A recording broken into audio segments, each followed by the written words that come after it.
All right. Well, I'm glad to be here because I gave a talk at the last Hope, and at that time, I talked about all these people I'd warned about their vulnerabilities and said, it's fine, go ahead and do it. And right after that, I got in trouble.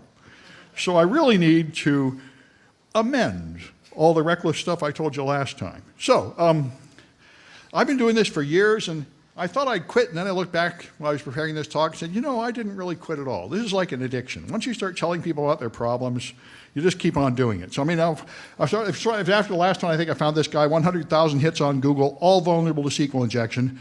And so I sent a message to the guy that made these websites and his customers, and he totally freaked out, contacted the college, told me they got to fire this guy immediately. And you know, I got tenure, and this is just every semester. Somebody is screaming at the college that I must be fired or shot or something. And now we keep on, nobody's running our college. Nobody's been running for about a decade now. Just an endless chain of temps sit in the chair and put on the hat and pretend to be the chancellor. And so they have no clue. Now they're just used to this fact. Oh, I don't know who this Sam Bound guy is, but someone's all screaming at him, just ignore it. So I'm particularly invulnerable. But anyway, eventually he did fix some of these. And then I started looking at colleges. I think I've done some of this before, but I did more of it again recently. If you go into colleges and just search for Viagra in EDU sites, you'll find all these Viagra cells at colleges. This is because I've learned a lot more about it because one of our professors that I know got hacked. So if you would search for him on Google, click on his class, and you go to a porn site. But if you actually type in a URL, you don't go to a porn site. And I finally got to go on the server and see the files, and these are done with PHP redirectors, which is what I thought, but I had never seen them before, and it's very interesting. Now I try to get samples. The stuff is obfuscated in a simple way, and it's easy to figure out. But anyway, that's what happens. If you have any PHP part of your file, there's typically some kind of file upload vulnerability, and they manage to put up files that redirect traffic from search engines, and that's SEO spam. This is, the point of this is to become the top hit for people trying to buy Viagra from Google, and you do reputation theft of tricking some college website into forwarding to them so that it tricks the Google search bot into thinking that you have endorsed these products. So in 2014, I told 19 colleges, and some of them fixed it. And one of them was Maricopa. I didn't tell them, this is a case history which I used to try to put some pressure on UC Santa Cruz.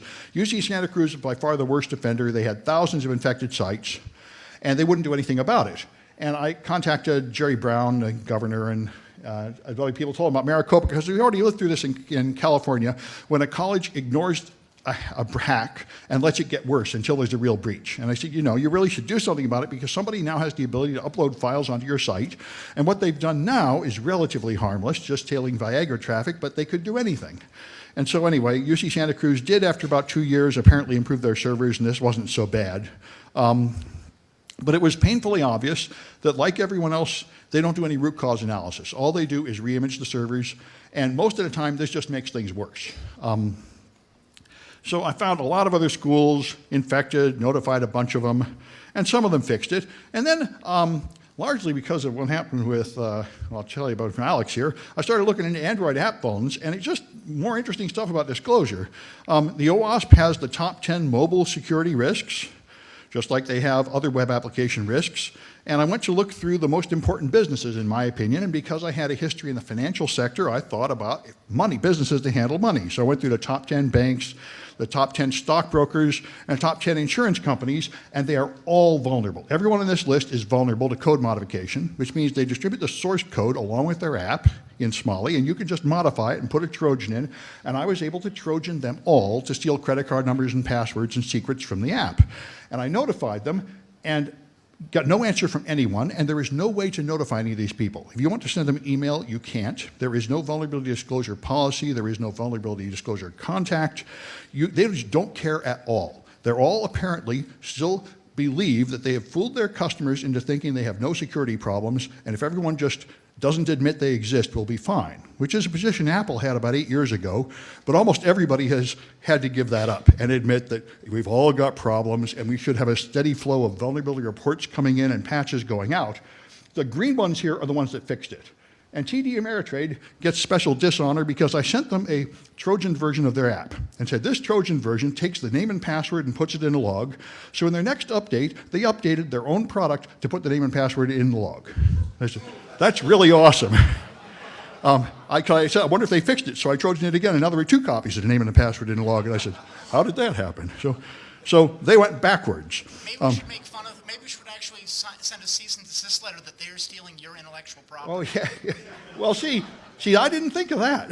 Anyway, and Geico actually has a reporting form, but they don't do anything when you report it. But still, at least they have a report. So then I got, this one got me in trouble again.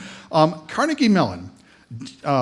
Insert did a test of all the Android apps, about 80,000 a couple years ago, and they've done an automated system that would automatically open the app in a machine and automatically click a few buttons and then see if it makes any HTTPS connections. And if it did, they would run it through a hardware router they designed to make impersonated HTTPS certificates with like 3 or 4 different errors, and if it actually made any connections with those bogus certificates, they would automatically flag it as an app that broke HTTPS and was therefore insecure, and they would automatically notify them. So I thought this is great for me, because I'm always looking for something I can give my students, and I don't have to wait for this responsible disclosure process, because they already were told a long time ago by Carnegie Mellon. I went through their list to see how many were still vulnerable 9 or 10 months later. And I found a bunch of medical apps that were vulnerable, handing medical information and sending it through broken HTTPS over the internet. And it seemed to me like that's a violation of HIPAA. Now, I'm not a lawyer, but I looked at HIPAA, and it says you must use reasonable administrative, technical, and physical safeguards. And it seemed to me like broken encryption is not reasonable. And so I published this, put up a website listing them. And then I found a few of these. Lowest Med was one, and Genie.md is another. These are ones that have broken SSLs. You can use a fake certificate. Here's what you see with Genie.md. When you log in, you can just see the name and password on the bottom right being captured by Burp, which is a man-in-the-middle attack tool, and it shouldn't be happening if it was checking the certificate. And it's the same with Lowest Med Corporate, where you can order pharmaceutical products and a name and password are just passing through a man in the middle without any warning. So I told them, and they called the president of the college, demanding that I take down the website. And I was getting more savvy at this point. Their lawyer called the college and said, you have to get this guy to take it on a website. So then they called me, and I said, okay, give me his email address, and I emailed the lawyer. And I said, in the first place, you can yell at the college all day and it won't do any good, because I put up that website and I'm the only one that can take it down, and it's not on the college servers. And in the second place, if you have anything to say to me, put it in writing, and I will pass it by my lawyer, and we will craft a response. And suddenly, when I got an answer to that, there were no more nasty threats in it. He just said, well, we believe we're not a covered entity because we don't meet the other requirements of HIPAA. And I said, well, that might be true, and if you'll send me a paragraph about it, I'll put it on my website and say, they say they're not covered. But I still think it's a lousy thing for you to send your customers' data without proper encryption, and even if it's not officially required in the law, why are you like that anyway? And got no answer to that. But anyway, so I tested some new apps, and the one that really impressed me was Blue Cross Blue Shield. I didn't know this. Blue Cross Blue Shield is not organized at all. Apparently, you just form like a hospital and you join, and your local group puts up their own website, their own apps, their own servers. There's no central repository at all, so there's dozens of them. So I tested them all, and I found the one in North Carolina, Blue Cross Blue Shield, was really one of the most awesome security vulns I found in Android apps, because they had their own beautiful presentation here, and they have this window where you can also look for Facebook, Twitter, and YouTube, and they break HTTPS. They accept certificates without testing them, and since they chose to also let you do social networking inside their app, they lose not only your Blue Cross confidential data, they also lose your Twitter data, your Gmail password, your YouTube password. Everything is broken. And I thought this is pretty awesome, that the Google Play Store not only lets you put in apps that break HTTPS, they let you put in apps that lose Google credentials, and they don't even care about that. And that's the general thing. This is why iPhone is so much safer than Android, because the iPhone store, the Apple store, is highly policed, and the Android store is pretty much not policed at all. You can put up almost anything there. Anyway, so I told them, and in 2 days they fixed it, which I thought was very interesting, because obviously I reached the technician who could fix it. And I'm wondering, where's the management and lawyer? Because I'm not an expert, but I believe if you have a serious medical security problem, you can't just fix it in 2 days and call the job done. I think there's more you have to do, but it's not my issue. Anyway, so here's the one that got me in trouble. In this one, I did this, this is an advanced technical technique that may sound a little difficult for you to understand. I used Google to search for something. So what happened is the college that I work at had a FTP server, and this file appeared on the server called Woot, W00000T. And then I said, that's kind of weird. Somebody found a way to upload files to an FTP server. And I searched online, and there were about 110 servers at that time that had the same file. So I said, somebody has found a new way to attack some servers. And I was trying to find the common thread between the servers and try to figure out how they got in, which I didn't do, because when I went to Louisiana Health server, I saw this Woot file, and then I saw all these other files in the server. And I clicked on them, and they were patient medical records, 2,000 of them, just sitting on an open FTP site with no password or anything. And then I went to some search engine sites that index these things, scrapers, and I found that it had been known for 2 years, and copies had been made at these other sites for 2 years. So I sent them a notice, and I said, dude, your medical information is just hanging out for the whole world to see, and it's been that way for 2 years that I can tell. I think you got a problem. And I found that, unlike these other places like Chase Manhattan, where I can't find anybody to talk to at all, they have a HIPAA compliance office with an email address right on their website. And I said, hey, those people might care. And they really did care. When I told them, they took it down within 4 hours. The site was just gone. So I said, well, that's fine. That's the end of that. So I went on and did other things. And then when the next semester started, 2 months later, I got this email saying, was this you? Someone's emailing the college saying you hacked a medical server. And some guy, say a computer science professor at your college hacked a medical server. They look around, well, this must be Sam. So they sent this to me, was this you? And I'm like, well, I kind of like to say it wasn't, but it probably was. And so this guy named John Poffenbarger then sent an email with a long, carefully reasoned, well-stated argument that why they must fire people like me, and I'm a bad example for students, and I'm disgrace to the profession, and so on. I'm doing unethical things in class, and why haven't they fired me, and what's wrong with you morons anyway? And I said, who is this Poffenbarger guy? What's going on? The Poffenbarger guy had read this article, which I didn't know about until then. Well, this is good, clean fun. Now, I wasn't teaching any class at this time. This wasn't a class demonstration. And at this time, I would say I didn't hack anything. I just did a Google search and found their stuff and clicked on the link, and I saw all this secret stuff.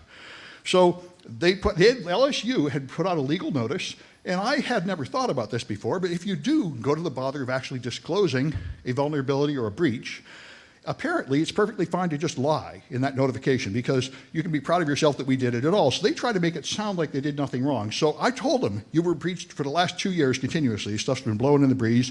And they said the breach consisted of me looking at it on June 17. I said, guys, I don't really feel like that's fair. So I complained to the reporter. I said, that's not what happened at all. I didn't hack anybody, and they didn't care at all. I complained to the CEO of his newspaper. I went to the federal HIPAA site and filed myself for whistleblower protection. And I rapidly discovered nobody cares at all. There is nothing I can do. And so here was my position at this point. I believed what I'd done was 100% lawful. All I did was a Google search and then click on links that appeared. I didn't break a password or hack in with an exploit or anything. You can't just publish lies. And HIPAA protects whistleblowers, so I should be fine. But the main thing I noticed is I'm not getting anywhere. I need to talk to a lawyer. And it turned out I was wrong about everything except number 4. So let me hand it over to Alex.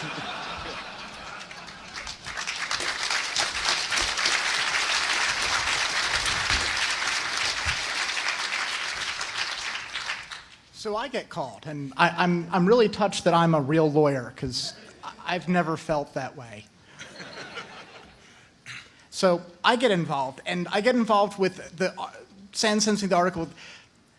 CCSF professor hacks hospital in class, and I'm thinking, Sam's not that much of a cowboy. Like, that's something I would do in my class, because I teach an undergraduate computer class, and I have done that. Like, I've Google dorked security cameras, just like, hey, let's see if this works. You know, there are 20 students who are like, I want to do something interesting, as opposed to talking about, like, you know, cyberbullying. Like, hey, let's go play with the security camera. I'm like, I will do that stuff. Sam won't. Sam's much more careful, because he's a real professor. I'm, you know, an adjunct, which means, like, I'm less important than the potted plants.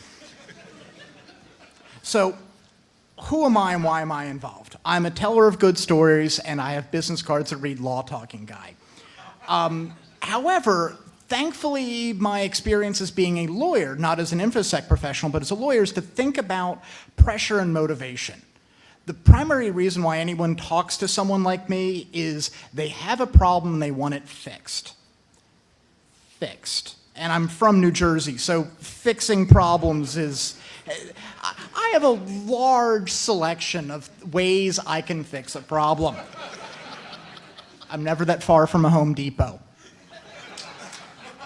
So I read what Sam sends me, and I'm like, okay, and then have a conversation with him, like, okay, so here's how I'm seeing the story. Sam informs the hospital chain, UH Conway, I believe is the actual name of the hospital. Hey, your stuff is on the internet. You are using pastebin to store PHI. This is a bad thing, trademark. And the compliance consultant informs local news, which is a requirement. You know, hey, we've been breached, and calls up the local Northern Louisiana paper. It's a generalist outlet. Like, the next story that reporter's gonna write is like, bond issue for new library passes, right? They're interested in telling stories that are relevant to the people picking up the paper.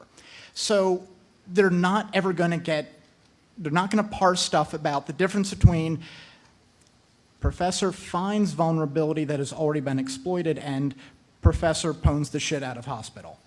Those are the same, right? Because they've got to dumb it down to breach occurred because the compliance person has answered this. So the problem is the first person telling the story has a spin. They want it to, because they don't want you to not go to the hospital for the fear that your patient records are going to be, out in the net.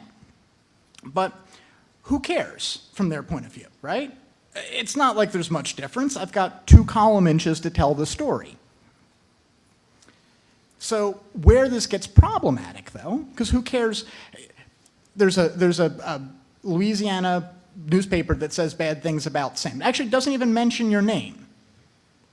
However, SC Magazine gets involved. Like, hey, this is their beat, and they kind of fairly quickly figure out the culprit, and goes a bit further. The problem is that they're relying on the original story from the Louisiana paper. So they read between the lines, figure out who it is, but found security vuln in badly patched FTP server is not, who cares? But if we make it seem like it's some cowboy stuff is going on, hacks server during class, that's some rock star stuff. So SC Magazine tells this other story, which is defamatory, or at least close to it. Now we care, because now Mr. Poffenbarger reads the SC Magazine and gets on their CISP pearl clutching mode, and he must be fired because he's I don't know, leading our kids astray. Was it? You're teaching them bad things because they can't find bad things anywhere else. So, and of course I get it. I do not have a CISP yet. Despite the pressure of my employer for me to get one.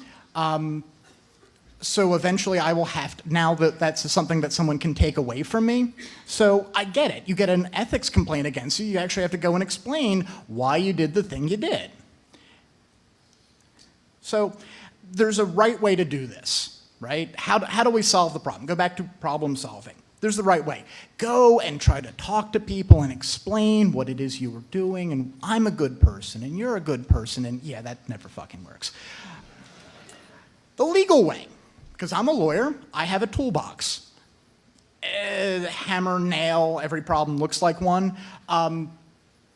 Threaten litigation will not work. 1, because it's going to get expensive. 2, it repeats and reinforces the inaccuracy. It's a Streisand problem. I don't want, filing a suit against the hospital and SC Magazine is dumb. It will not work. It will not get us what we want to have happen. So we want to suppress the story or change the narrative. Can't appeal to the best in humanity because we have entrenched bureaucracy at the hospital. They're not going to change the story.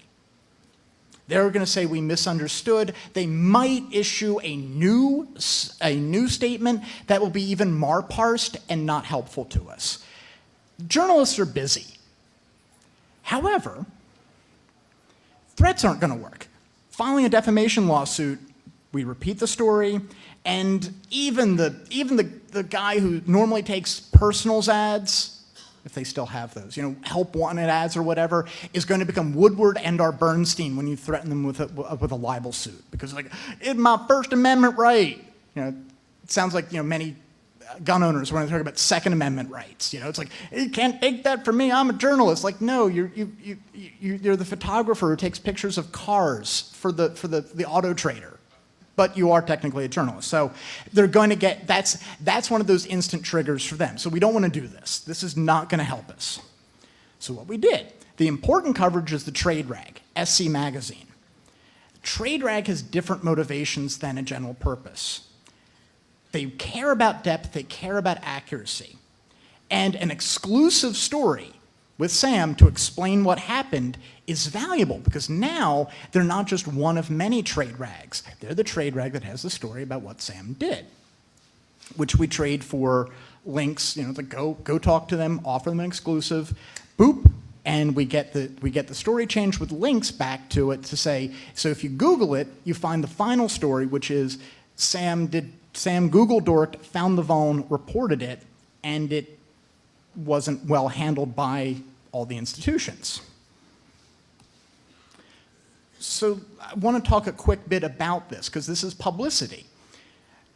Defamation is a statement about it's an untrue act or untrue statement about you that's made public, spoken to one other person or published to one other person. And it has to damage your reputation. You know, calling me a potential alcoholic is not defamation because it may be true. Calling me a real lawyer, well, that's actually a nice thing. So, some parsing here. Sam hacked the server in class is an untrue negative statement. Successfully accessed the server affecting patient privacy. You did successfully access the server, but patient privacy was not affected. It was already gone. However, this one is not an untrue negative statement. UH Conway stated that Sam hacked the server in class, because UH Conway did say that fact, did say that. It's untrue, but restating it as UC Conway said it is a true statement. So SC Magazine is not actually being slanderous. So the damage to reputations, the second part we have to do for a defamation claim. We have to show economic harm, contacts or business loss because of the statement. It doesn't necessarily have to be believed. It just has to be you're persona non grata. I can't do business with you. I can't be seen to be doing business with you. And that's often worse than actually, I won't do business with you because I think you're a scumbag. It's like, I can't get clients to let you in on a gig. Or maybe he should be fired for this. Also a potential damage. Accusation of, and then there are things you don't have to show damage for, the per se defamation. Accusation of crime, professional reputation, are my favorite, the loathsome disease, sexually transmitted. That's a whole rule from like 1600. However, here's the thing I want to talk about when we're talking about vulnerability disclosure. Did Sam break the law? And arguably, he came really close to it. I will not admit that he did this, but did he access an FTP server? Obviously I did. Yep, because that. However, was that FTP? Did he have permission to do so?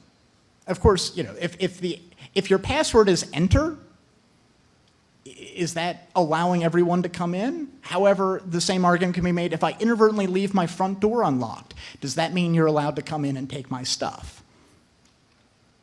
So the exceeding authorized access or unauthorized gets fuzzy at the edges. The other question, the other requirements for 1030 though, network computer. It's a protected computer under 18 U.S.C. 1030, means is it in interstate commerce or communication, or does it affect interstate commerce or communication? So everything we have that has circuits and an IP address is essentially a protected computer. And the final requirement is, did you obtain information? Well, clearly he did. So there's this danger when you're revealing vulns in other people's systems. You've misconfigured it, it's got malware, I can see stuff that I shouldn't. You are putting a lot of trust in them to say, thank you, I won't raise a complaint. The risk is You say, excuse me, you seem to be on fire. I know you're on fire because I entered your house, went into your living room, and saw you smoldering. Well, the question is, you came in my house unbidden. And we should be human enough and professionals enough to say, thank you for the crime of you entering my house to see that I'm on fire is not as bad as the benefit I get from, hey, dude, you're on fire. But this is a danger. So I want you to think about that, and I'll answer questions about it later, but I'll let Sam talk about. Yeah, well, let me just say one thing, which he probably said, but I'll just give my perspective. I thought that if I find a security barrier like a password, and then I have to stop or I'm breaking the law. But it's much worse. If I somehow gain possession of information that the owner of the site does not want me to have, I've now broken the law. And I did not know that. So practically everything is a little bit illegal, and that's what I think everyone's always been saying. It's very difficult to be completely a white hat in this business. You end up wandering into the gray zone to some extent. Anyway, if we have some more time, which I imagine we do, I think we're right, move right along here. Oh yeah, we got plenty of time. There's one other thing I wanted to tell you, which I've been getting into lately. How many of you people own Bitcoins? Yeah, a few. All right. Anyway, I may insult you. If so, you can punch me after the talk. So I ignored Bitcoin completely because I used to be a financial professional. I worked for a place, an escrow agency, getting contract from the FTC, and I spent most of my time punishing pyramid schemes. That was my job, was analyzing the financial layout of pyramid schemes and returning money to their victims. And in one sense, all cryptocurrencies are just pyramid schemes, and I completely rejected them on that basis all along. I said, man, you'd have to be stupid to do this. I've spent a long time being involved in the finances of this. It's a bloody shame. But Bitcoin does serve as a beta test, and this is basically what all my ethical hacking training and everything else is. The criminals of the world are stealing stuff, but they're also doing interesting things. And the whole point of ethical hacking is to take the things the criminals are using and remove the useful part and repurpose it for something valuable. So I read these two books. The left one gives you the technical details of Bitcoin, and the right one gives you the sort of history of it. And my students, some of them have been in cryptocurrency for a while, and I looked into it. The reason I looked into it was because of this article in the New York, there it is, not that one, there, this one. I saw this in the Wall Street Journal. They're now hiring people that can program blockchains and starting them out with salaries of $250,000. And if there's real jobs at real companies in it, then it's worth taking a look at. And the point of this is not Bitcoin. This is using the technology that powers Bitcoin and making new financial vehicles that use it. And that's interesting. And the Bitcoin itself, of course, I just watched it and it just looked like a train wreck that just kept getting worse and worse. I mean, the main Bitcoin, the Bitcoin has scams, pyramid schemes, rapid fluctuations up and down, and no apparent actual value at all. So I expected it to fall to zero, and it never did. But when I first looked at it, I thought this is the point of Bitcoin. Teach kids about Bitcoin. Give them a piggy bank. 6 months later, smash the piggy bank, take their money, and laugh. Because that is most people's experience of Bitcoin. You buy something, the person owning the bank just steals your money and leaves, and then you say, wait, they can't do that. And they said, oh, don't you understand? The whole point of Bitcoin is there's no government intrusion and no legal system and no FDIC, so aren't you glad? And I said, wait, I'm not so glad. And when I studied cryptocurrencies more, I found more and more of them are just pump and dump schemes. Like Lisk came out, it was just a sin and a shame. It was going to be the #3 cryptocurrency. Day before it came out, I went on their website. Half the website wasn't even up. The software they said you could run wasn't even there. I couldn't get it to run on any platform. They launched it. Within a few hours, it got hacked so badly, everyone was stealing money from each other's accounts. The value fell to zero. All this money just vanished, and that's kind of what tends to happen.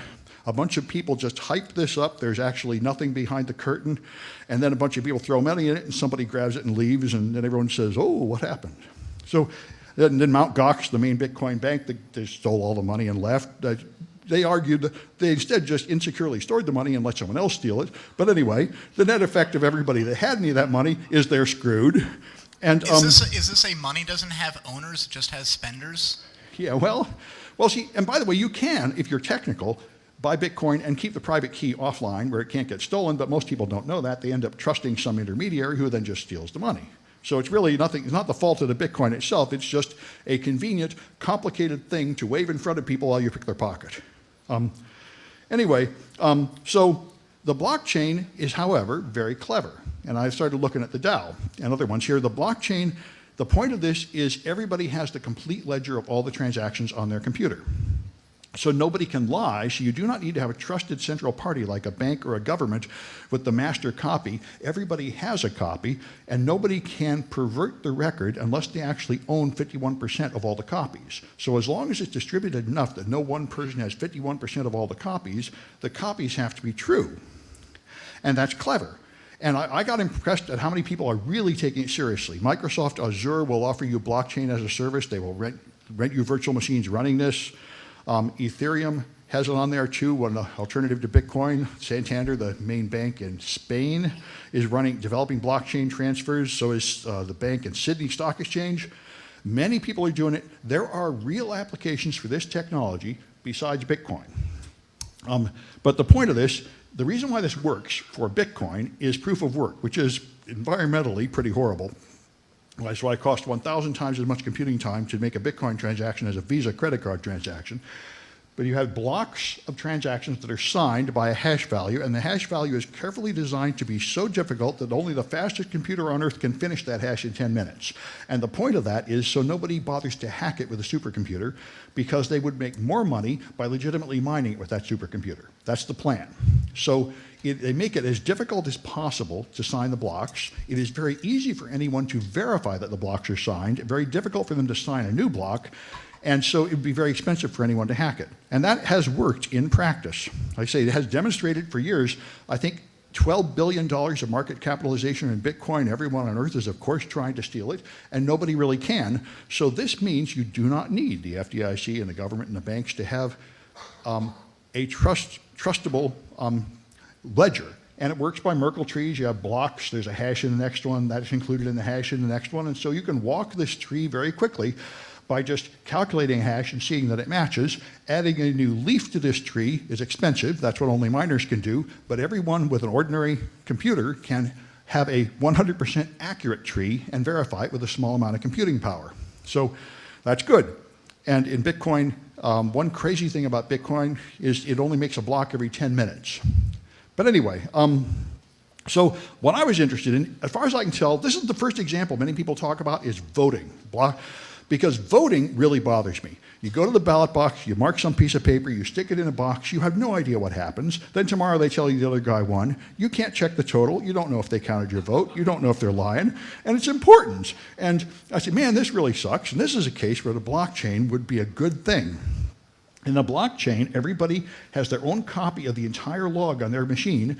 You cast a ballot, it percolates to the others. Everybody can look and see that their ballot is counted, and they can do their own counts to see who won. There's no argument about this. This is, in my opinion, a really good application of it. And so I learned enough about blockchains to program one, which is not that hard. And I put it up on website. So that's the way it was a while ago. I have 3 choices here: her, him, and other. And other is by far the winner. And that seems to be, which I think matches other polls in this particular election. I mean, I don't think anybody is voting for either of these people. They either hate her, so they vote for him, or they hate him and they vote for her, but everybody would rather have someone else. Anyway, if you want to do this, this is on my website at samsfast.info. Go ahead and vote. You can do one vote per email address, so this is in no way like scientific or anything. But you see how blockchain voting works. You can vote, you can look at the whole ledger and see how it works, and there are been people working on this to try to make real voting systems based on this. And I just thought I'd mention, because when I looked at that paper handout, I couldn't find it. I'm doing some hands-on workshops here of Violent Python tomorrow and exploit development the next day, so go up to the 6th floor if you want to practice doing any of these things with your own computer. And I think we got plenty of time if anybody has questions. So that's it. Let me bring up that page. Yeah, there's that. So there's that page. Yeah, sure. Good. You got a mic that works there? Well, we'll see. Yeah. I can bellow. Okay, so Sam was saying, well, if you've gone to anybody's website and they didn't want you to do that, Yep. then it turns out you violated 1030. But That's not true, right? That would be an ex post facto application of a private determinator of a public law. Isn't that exactly what we had a lawsuit and locked up an anti-Semite for a year for? That's obviously for him. You're out of my depth. Third Circuit didn't even talk about the idea that they didn't buy the ex post facto idea, but the thinking of clearly there's got to be some understanding of what acceptable use is. We found that we're not holding it as a violation if you violate the terms of service. That's Drew, Nozol. However, clearly, finding vulns is different than I used your web page, because if you're doing something much more technical, hackery, like viewing source or incrementing a number in a URL, because God knows that's nigh impossible. And I realize this, and I hate saying mean things about people who aren't technical, but the amount of times you've said you watch people like, I keep typing the URL, you're typing it in the search window.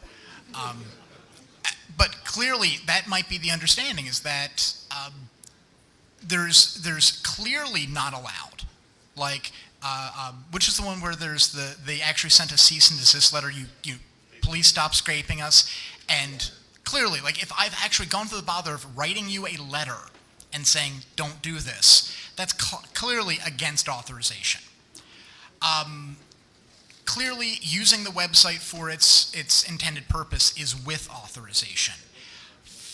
Where the fuzzy part is where no authorization is clearly granted, such as an FTP site, right? You might be able to have some argument about message of the day or a banner when you come in to tell you what you are and aren't allowed to do, but that's a fuzzy spot. So that's a long answer saying it depends. So say you found something totally different, the same university that already burned you once, but the same type of vulnerability just as bad, what would you do differently? Yeah, I'm glad you mentioned that. What I should have done differently, see, I tried to be nice to them by contacting their HIPAA office. I now know that was a mistake. I should have turned them directly into the feds, because the reason I don't have any federal whistle protection is because only if you report directly to the feds do you get any whistleblower protection. So my attempt to be polite put myself in a vulnerable position. So if I found anything else there, I would not talk to them at all. I would go straight to the feds, and then let the feds come down on them. That is the safer way to do it. And I certainly am not inclined to do them any favors anymore, so I don't really mind about being rude. Yeah. Is there, or should we lobby for something equivalent to a Good Samaritan law? What? Ooh, Good Samaritan law. As Oh, in yeah. a, Oh. Well, that would be nice, but I've been told at other conferences by people working on laws that it's absolutely a non-starter because they're afraid it would let criminal hackers get through. But it'd be nice, in my opinion. I think thinking of this, if the site is nice enough to have a report your vuln here, or better yet, a bug bounty, or they're registered with one of the, like HackerOne. Yeah, or Bug Crowd or something, yeah. yeah. Yeah, we would like to know about this, so, file your complaint over here. That might be I'd be far more comfortable, even if it's not within the scope of the bug bounty, just to say, like, clearly you're thinking about this and you will not instantly freak out. Because it's, I've realized many of these shops aren't comfortable with vulnerability scanning, even when they actually hire people like us to do it. They're still like, oh, you can't touch that app, but it holds a lot of PHI. Yes, and we don't want you to see any of it. Like, I don't care. I don't want to, I'm here to help you because you're paying me money to do that. But if they're willing to have some kind of, hey, talk to us if you've got a problem, versus the compliance officer, which is, they didn't put in the compliance officer because they love you. They put in the compliance officer because it's a requirement. Yeah, I learned the hard way. The compliance officer is not the person that wants to hear complaints. They just want to protect that institution. Yeah. So let's say that some person somewhere decided that they wanted to threaten to sue me, and I don't live in their country. Do I have to care about this, whether or not there's any veracity to their threat? That's for you, I think. So wait a minute. So someone in another country is like you found a vuln in someone in a server elsewhere, and they want to come back at you. Well, let me just describe what happened. Now, this was some years ago. So I was, as a subscriber of a service, offered a service using a mail forwarder, which turned out to be totally open, and I went to their abuse person and said, hey, by the way, this is a totally open server. So the person who offered me as a subscriber the use of this service said, oh my God, you're hacking, and I'm going to sue you. And you can kind of see how that went. But they were in the Netherlands, which is not a country that I have even visited, much less are a resident of. Do I have to care? Not as much. The question is this, because every time I get someone who wants to hire me to I want you to go sue these people. Like, why? This is for great justice. Like, really? It's a $42 fine. I'll pay it just so I don't have to hear this. There's a certain amount of is this really a problem? Is this a problem that I'm going to get up and do anything about, or am I going to fast forward through the Sarah McLachlan, song over the abused cats? It's that problem.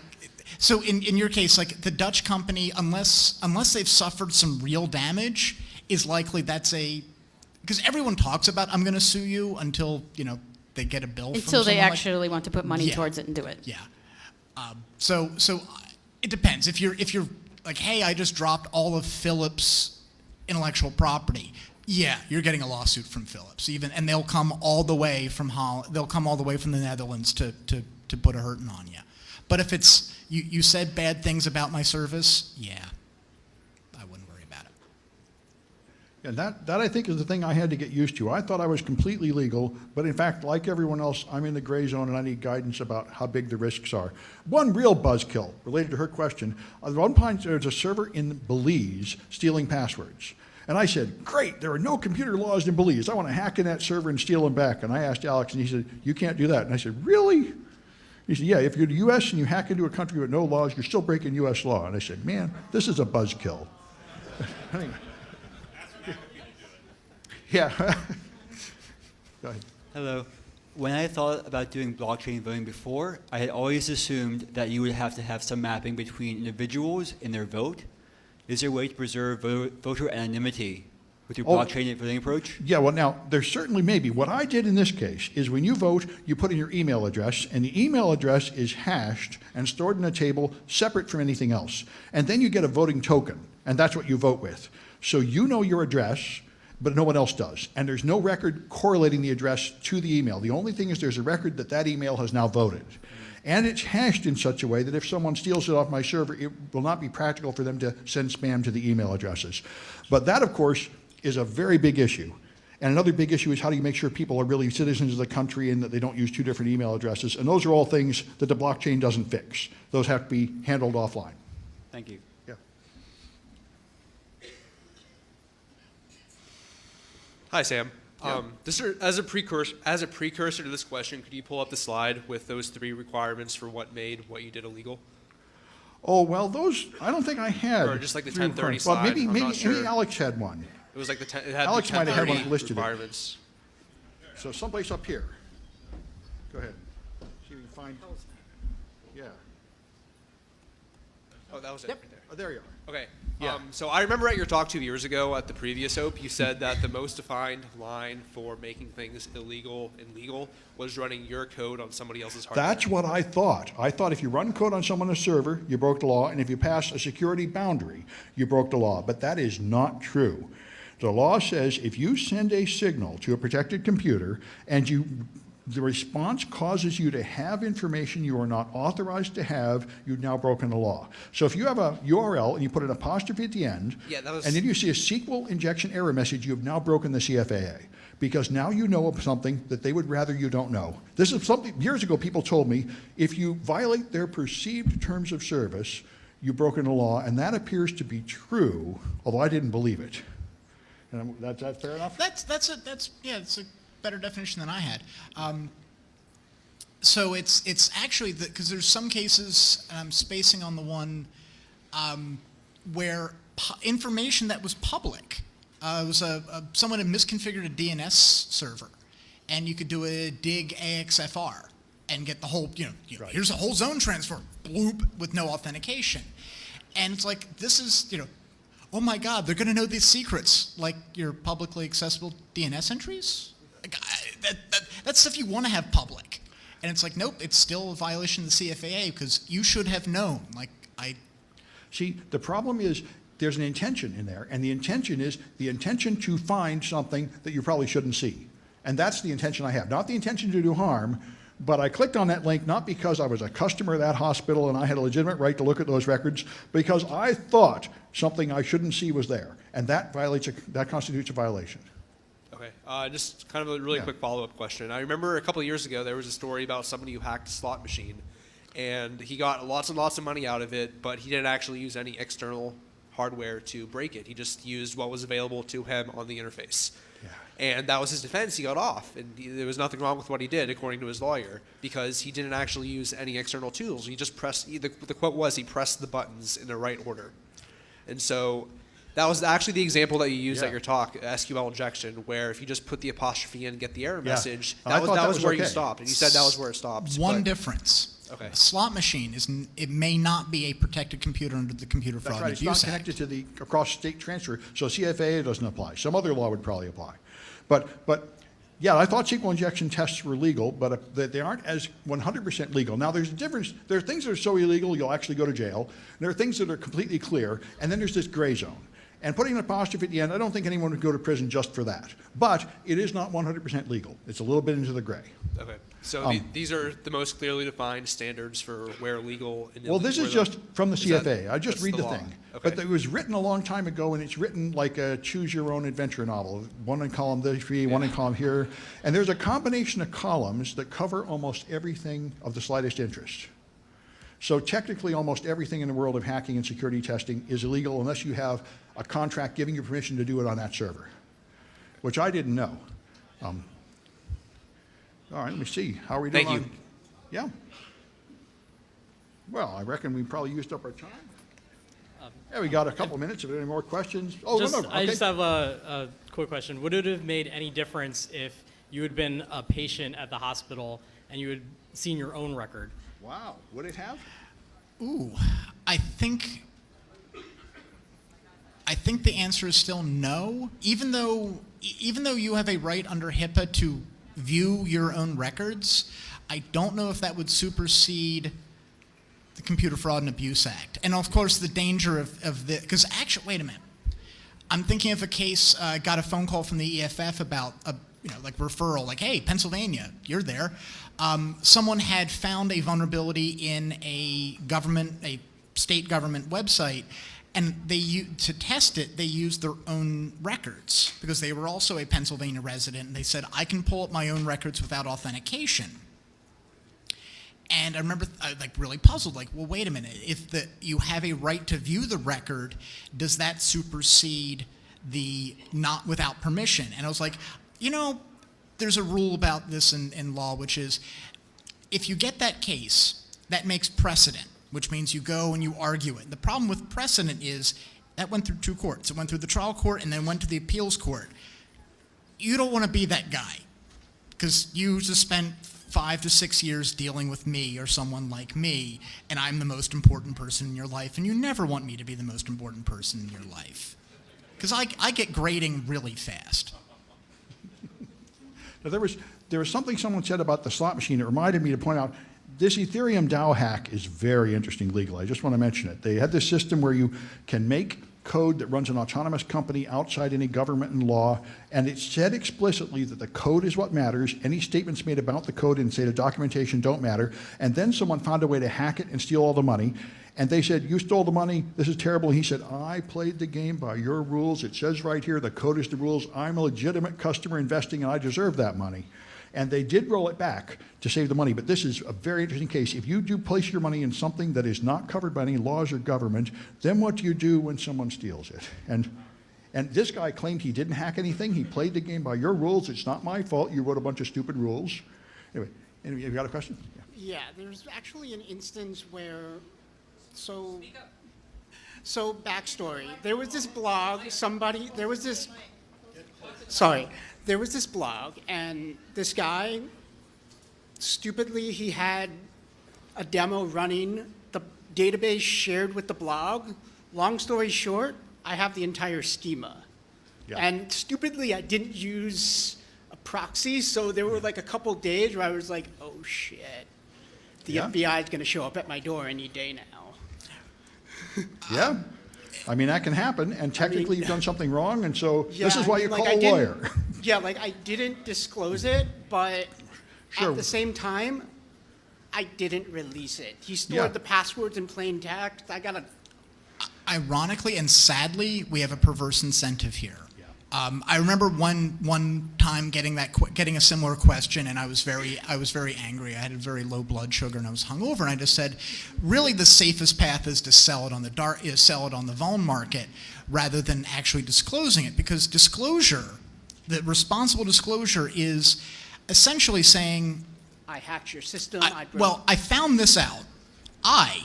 This face, some contact information, and I'm putting my freedom in your hands to not be a dick about it.